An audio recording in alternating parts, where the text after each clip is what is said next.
Guys, welcome to my channel. Here I'll be sharing my experiences and knowledge I've learned as a professional player for 5 years through guides, VOD reviews, and my personal POVs to help you guys level up your gameplay.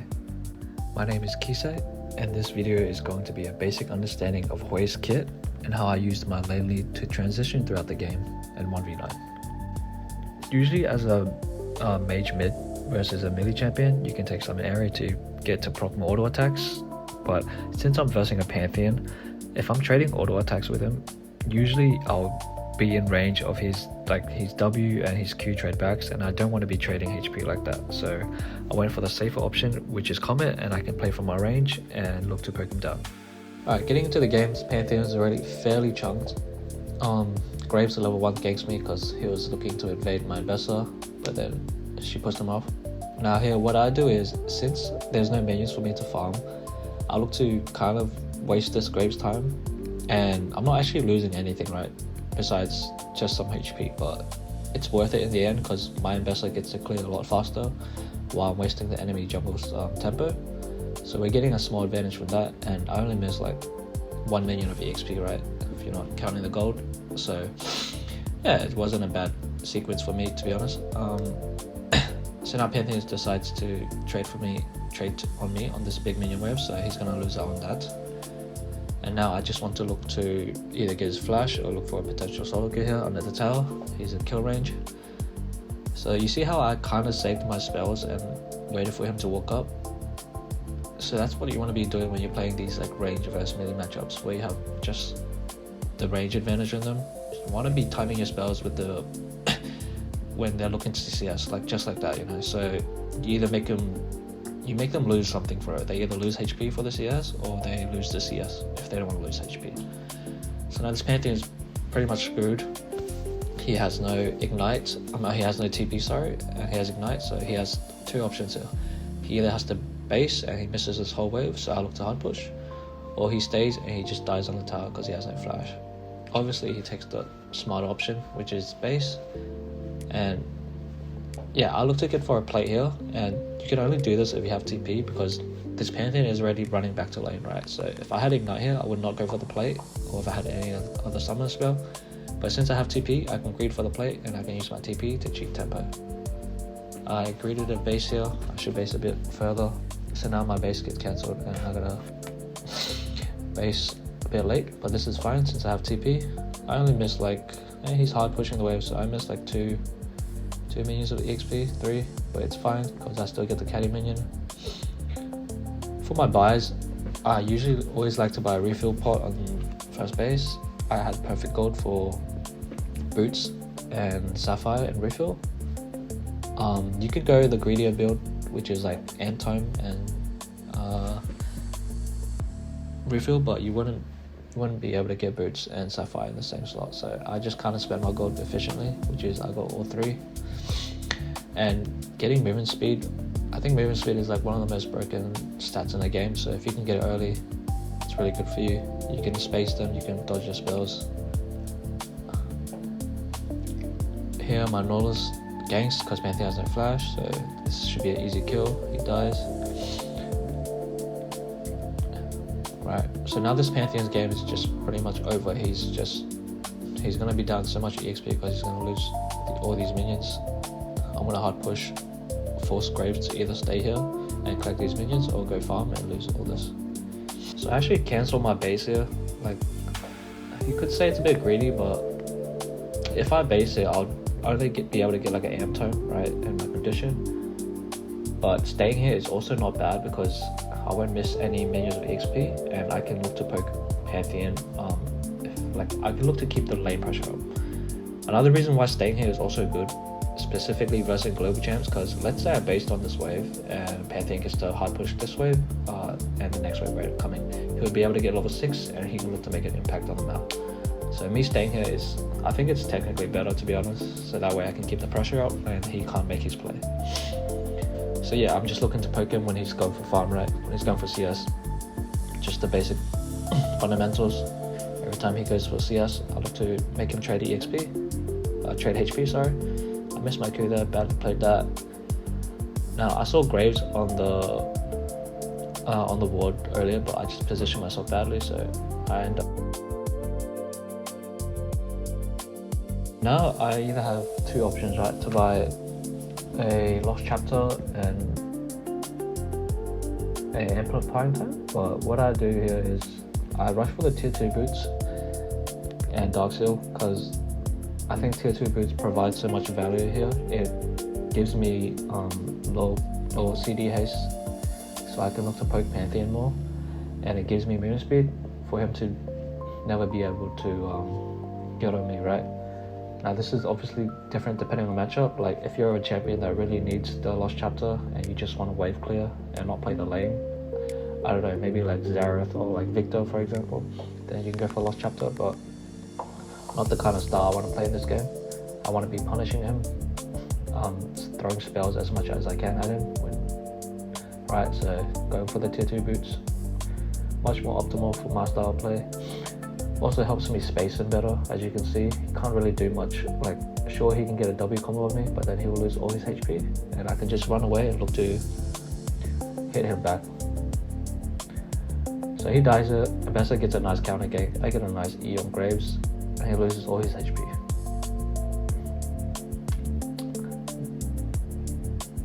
I get a nice combo EE into QW. Now look what I do here. I get this plate.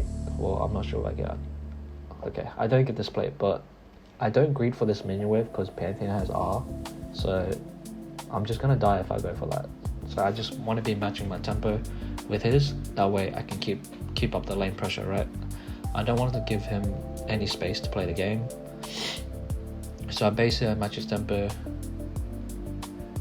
get a pink ward. Always buy a pink ward if you're ahead, that way you can just keep applying the pressure. So now Pantheon has push on this wave. He can either look to ulti or look to get a plate. He goes for the plate instead. So now Pantheon's off the map, and I'm missing pinging, and I'm looking at my laners, which lane he can ult to, and it's bot, right? And we can see him on that pink ward. He's looking to go bot. I can't really follow it, so what I do is I look to just poke him as he looks to try to get back into lane. He's not showing, so we know he's trying to ulti bot. I look to hard push his mid wave, so that way my bot lane can play the game, and I force him to come back mid, which he does. So back into laning phase, I'm just throwing spells at him as he's farming, right? There's nothing much he can do. I look to bait here a bit because my investor's here, and yeah, just pretty standard mage gameplay, right? Especially when you're ahead, it just becomes so much easier because he can't really do much into me. Making sure I'm getting all my last hits, looking to poke him again when he's looking to go for farm, right? I can ulti him there, but he has E, so I'm not going to waste it. Just going to keep chipping him down with these Q combos, with these E combos. Look to get a sneaky QW in there, but I don't. So again, I'm just going to hard push this wave because I want to force him to ulti back to lane here. Plus my Bessa wants to play for grubs. So I'll hard push this, look to hover my Bessa for grubs. I see that all 3 grubs is up. I'm still going to hover a bit because Graves can be here and Pantheon can look to ult. Now I click back into mid lane because I see my Bessa is going for a top gank, so I'm just going to play for the plate. I check bot, I see Pantheon ulted bot. I mean, my bot lane should not die there realistically because I am pinging a lot that he's not showing on the mid lane. So yeah, I'm just hard pushing the waves. I'm looking to chip down this tower, get all these plates. I see Pantheon overcommitted for my Nautilus at tier 2 and he actually dies, so I'm just going to stay here. I'm going to keep pushing the mid waves. I want to keep hitting the tower. That way I'm like making Graves make a decision. He either has to defend mid tower and collect his waves, and he loses his timing on his camps, or he just completely ignores the waves and he just gives me plates and free damage on the tower, right? And I'm only doing this because Pantheon obviously died, so I want to be keeping the pressure up. I don't want to be basing even though I just have so much gold. Plus I also have TP, so it's fine for me to keep pressuring like this. If I don't have TP, it could be a different story. I would want to base, to be honest, and be matching Pantheon's tempo.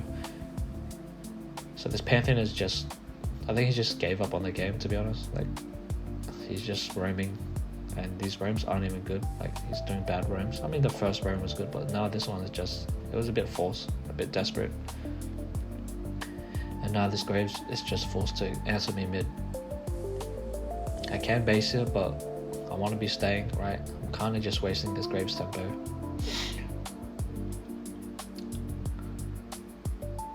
And my T-mode just somehow dies to that, which is like amazing, because we know Pantheon's top, but you know, can't control the players.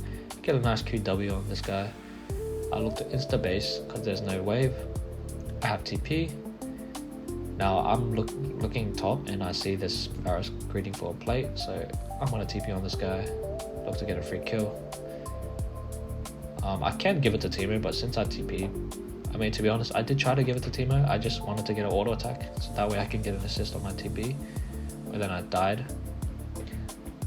I think I should probably stay top here actually, and just look to get the wave and plate, since Timo can just run mid. I think that was probably the better play, now that I see it in hindsight. I think my bot, Pantheon, is looking to go bot, so I can't really follow that. So I'm just gonna hard push the wave, make him lose something in return for this roam. And I should be able to get mid tower here. Getting all my nice last hits, good. Doing pretty good in CS. And he ends up dying and I get mid tower, so like, sure we lose bot tower, but like game is pretty much GG now, since like they just lose so much tempo doing this. Pantheon dies, I get mid tower, I get the wave, and they all die in return, right? So now from here on point, game should just be pretty straightforward and pretty easy to close out, right? I'm not gonna go through the whole game. I'll just show you guys the main objective points leading up on my decision making and my thought process, and how I just close out the games on these big timers. Fast forward a bit, and okay, what am I playing for? I'm playing for objectives, right? I'm playing for these outer turrets. I'm playing for this Herald that's coming up, looking to just make the game fast and just keep it a high tempo. That way we can just keep abusing our lead, right? So I play for this bot tower here, and then after we finish playing for this, there's one more outer turret on the map, which is top tower. So I would want to rotate up there and look to break that top tower. Also, it's where Herald is spawning, so I want to be on that side of the map, because I'm so strong, right? I'm level 11, I'm 7-1, I have 10 stacks. Like, I'm pretty much the strongest champion in this game right now, so I want to be on the side of the objective on what my team wants to play for, which will be top tier 1 and Herald coming up. Usually I want to be opening top and playing for this Herald and top tier 1, but since I see my Ambassador and Nolus already in their jungle, and I see that Graves is not there on the ward, I already know for a fact that they're going to give this top tier 1 tower and the whole top side control, right? So what I look to do here instead is I look to defend my Ambassador's camps, and I look to deny the enemy trade. Now this is really important, because this just gives us everything and they have nothing, right? I'm denying them from making any type of comeback play.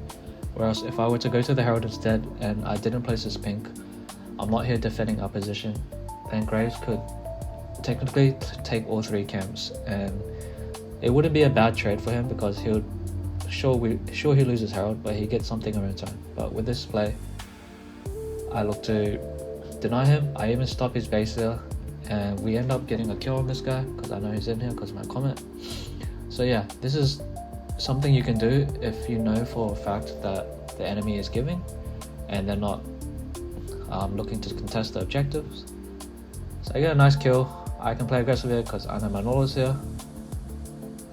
Do a little bit of movement and I dodge Pantheon spells and we get a nice double kill. So now the game is just pretty much over for the enemy, right? We get top tier 1 tower, we get Herald.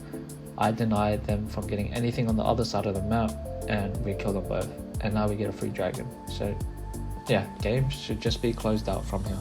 So ahead, I want to be playing perma aggressive, perma pressuring. I'll look to TP here because Pantheon just died and I have my Nolus and Ambassador on the side of this map. So what's the next objective, right? All outer turrets are already broken. So now you want to be playing for the inner turrets, the tier 2s, right? So it's a TP bot, and I'm just playing aggressive as I can because we're just so ahead. We even have the Herald, and as you can see, there's nothing much the enemy can do because I am playing so fast and I'm playing off my tempo, my team and my own tempo, right? I'm making these decisions just based on what's going on in the map. So after we secure this tier 2 bot tower, I'm already thinking about the next play, which is topside, right? My investor is already deploying there and my Nolus is basing. Now look at what I do here. I stay to get this next wave, and what this does is it generates us tempo for us to play fast on topside, because now the enemy has to catch this wave, giving us a numbered advantage if they want to contest the top tower. As you can see, they try to contest and Civ is stuck catching bot. Now in this situation, you can say it doesn't matter since we are so ahead, but you can use this concept for pretty much any game state, because being up on tempo and fighting with numbers will just always have a good outcome for you, right? We finished the play and we insta recall and I open bot here. I look to do the same play here to set up for Baron. Pretty simple, just go bot, generate tempo, and then play on the Baron side. As you can see, Varus is stuck catching the wave, and we are already starting the objective, preparing for a fight with good position and control. So I'm basically just applying the same concepts for these objectives, right? First, it's tier 2 bot tower, and then Baron. You can say the same if you want to do the same for, let's say if there was Dragon on the bot side, you can be going top, generating tempo there, and then looking to just have a good position for the other side of the map. So we get Baron, I based, get my Rabadons, and insta TP back. Should be pretty easy to close the game, right? We just have to play as a block. I'm pretty much Thanos at this point. Any spell I throw at the enemy, they're just gonna die. So yeah, I hope you guys enjoyed this Hwei gameplay walkthrough, and if you guys are interested in any of my coaching, the Discord will be in the link below. Thank you guys.